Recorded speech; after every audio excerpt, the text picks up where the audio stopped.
I've got my recipe books. So I'm gonna do this method I saw in a book. The topping is definitely cacio. I wanna tell you about the time when this dish made my dream come true. I am actually serious when I say my dream came true from this dish. I, like other people like you probably watching this video because you're watching a cooking video, grew up watching the Food Network. And as a kid, I loved the Food Network.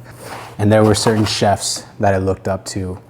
And this one chef in particular, his name is Marcus. Marcus Samuelsson is an all-star chef. And not just because he's on the Food Network, the guy is legit. He's earned his Michelin status. He's worked in high-end restaurants since I was even born.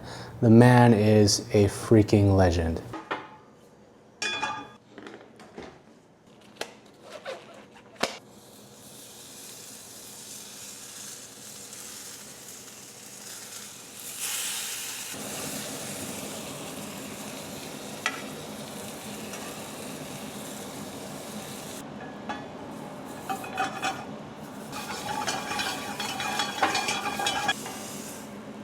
So anyways, I really looked up to this chef. This guy's someone that I always pictured being like, you know, a mentor for me, even though I never ever got to meet him. I always looked up to him.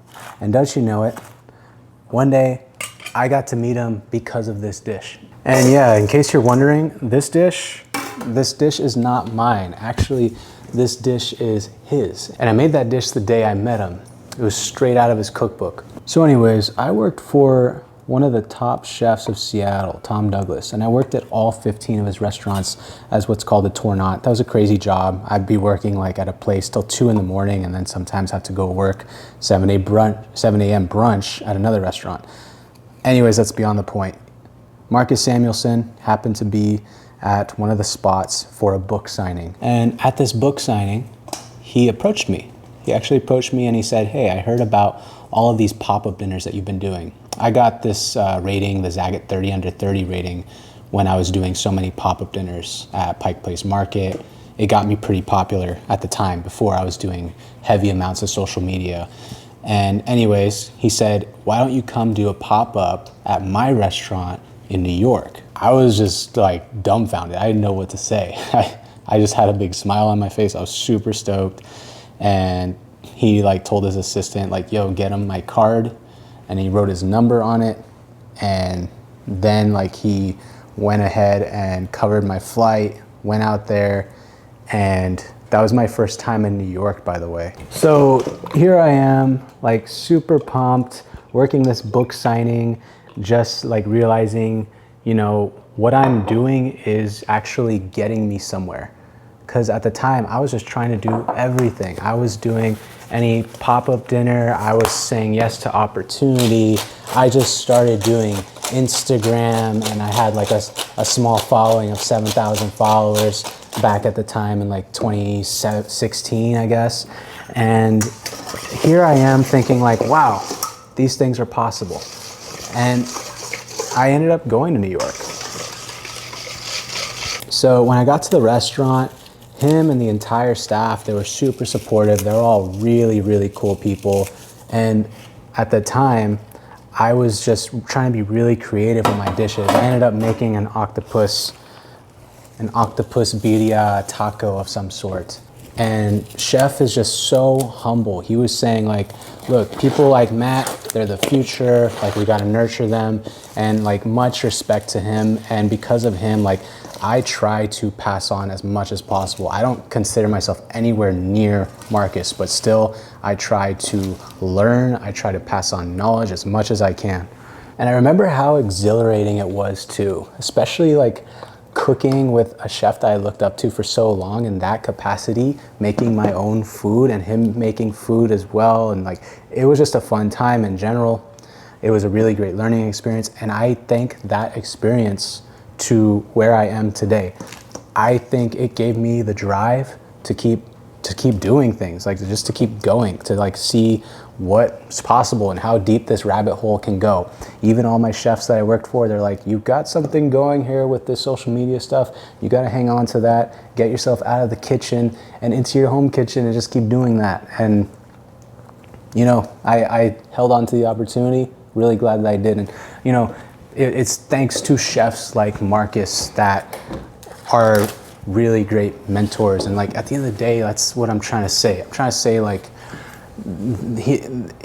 this opportunity really made my dream come true. And the dream is to give me the dream, like to ignite that spark for the dream. And it was thanks to this dish because it's from the cookbook. It's this cookbook right here, to be exact, Red Rooster. That's also the name of the restaurant in Harlem. And this is the dish, the watermelon summer salad. Now, that night, you know, I already had a book, but the entire staff went ahead and signed the book, including Marcus himself. And I still have a menu signed at his restaurant till this day.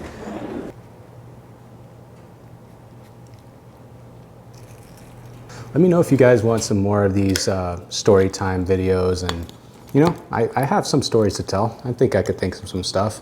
But yeah, I've got a little vlog coming up in this video for you.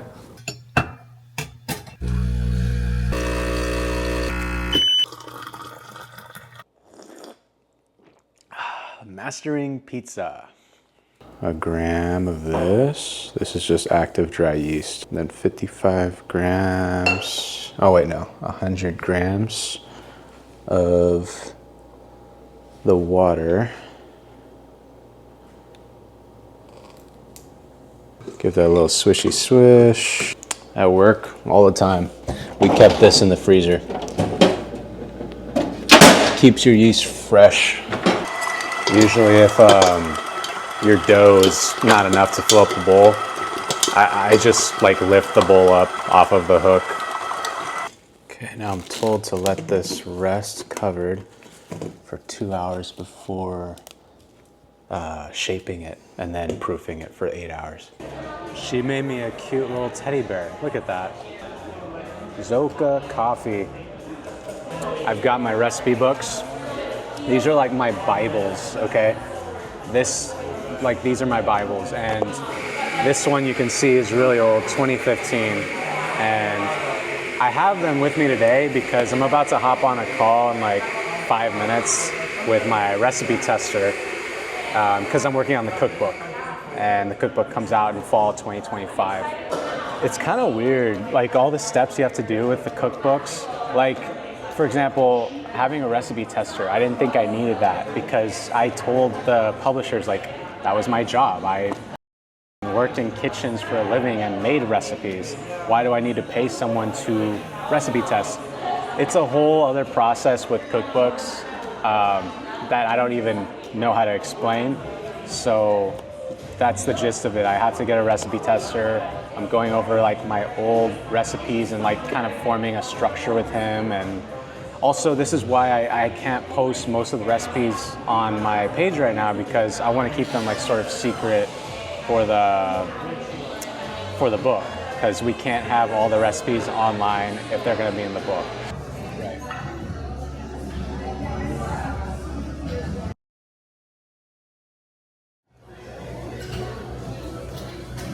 Just finished right there. Hour and 51 minute call on this thing.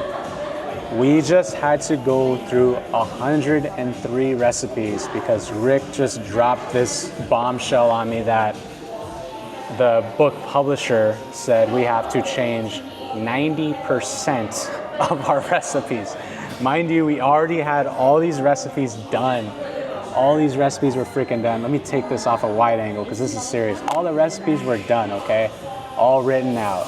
And the publisher says, too many of them are online, you gotta change 90% of them. I understand, but it's just so tough because as a cooking content maker, I don't know what I have online. Like, I make so much stuff. Like, every day I'm cooking stuff, right? So it's hard to remember what I have online. So literally I probably need to hire a full-time person to like make this list for me of what I have online, because I don't even know. Even we were talking about a recipe of a slab berry pie. And he's like, yeah, the slabberry pie crust that you made is really good. And I was like, dude, I don't even remember making that. So it's just, it's tough making a cookbook. You would think it'd be easy for me to make a cookbook because I have so many recipes, but no, it's harder because I have so many recipes. Just got myself some breakfast after this 2-hour call. Just some tuna poke with some gochujang. It's really nice living next to a poke place. What you set up the DJI for? Oh, that's my vlog. Oh, it's a vlog. Okay. Yeah. Okay, now here is the best way to cut the corn.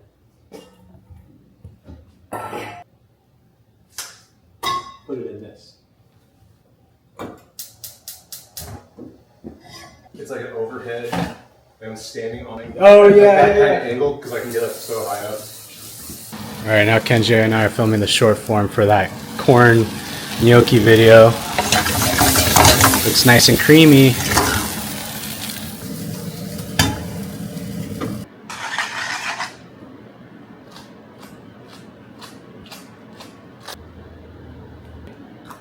Kenji has said this is his first time having corn gnocchi.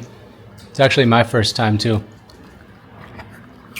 Gnocchi is just like one of those things where I could put so many different fillings and flavors. We used to do a burnt leek. We used to do garlic. Like, you just play around with it. Do whatever flavor you want in it. Also, this is the first time in a while that I've filmed like a vertical short form. That's what we're doing. It feels really good in this space. Like, it feels like a better creative space. There's like more room for activities. That's what Kenji was just saying.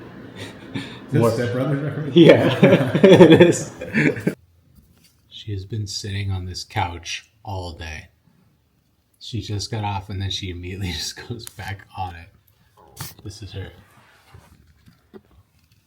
This is Lady Bird's setup right now. Oh, you're gonna get up now? She's loving this warm fire. Kenji, he's like helping me out with the filming now for the short form videos. So I have to do like a lot of directing so we can get used to each other. But it's crazy. I haven't filmed a short form video in quite a while. Like my true short form style, where we turn the camera sideways and we specifically shoot just for the short instead of like me cropping in a long form, which was what I've been doing. And it's just so much work. I forgot how much work it is for a freaking 30-second video. There's so many angles that go into it, so much cleanup and cooking.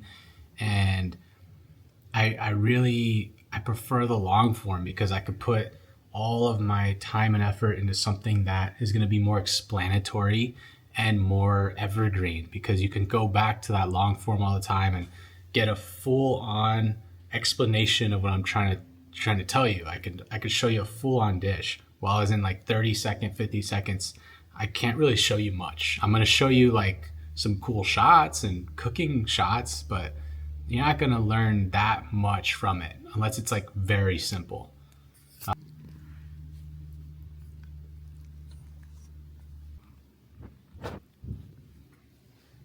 There's my little dough ball. I just stretched it out after 2 hours. Now it has to go for another 8 hours in here just proofing. Actually, that reminds me, I should probably set a timer for 8 hours.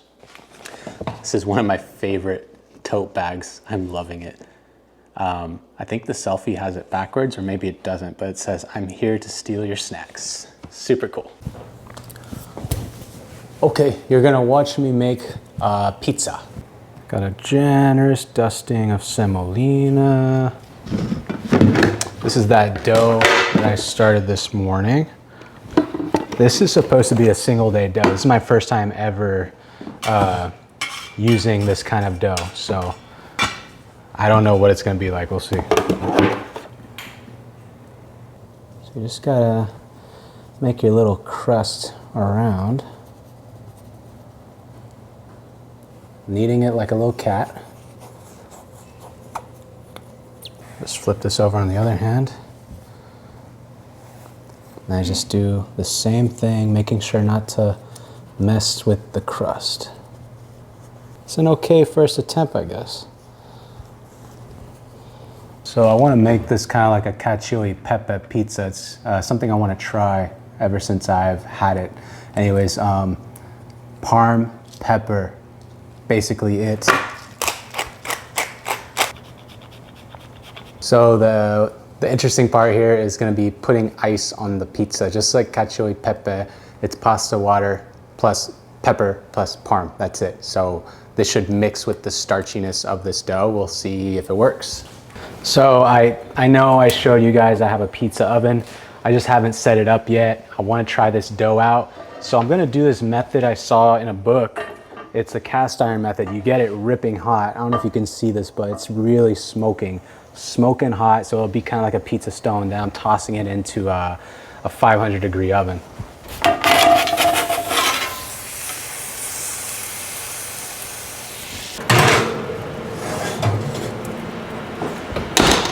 Okay, so I think I just realized why we rest dough for 24 hours, but this was my first time trying this 8-hour dough.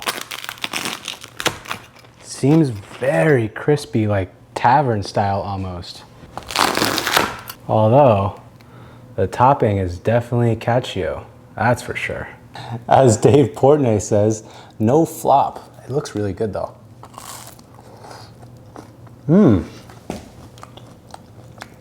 The ice cube does work.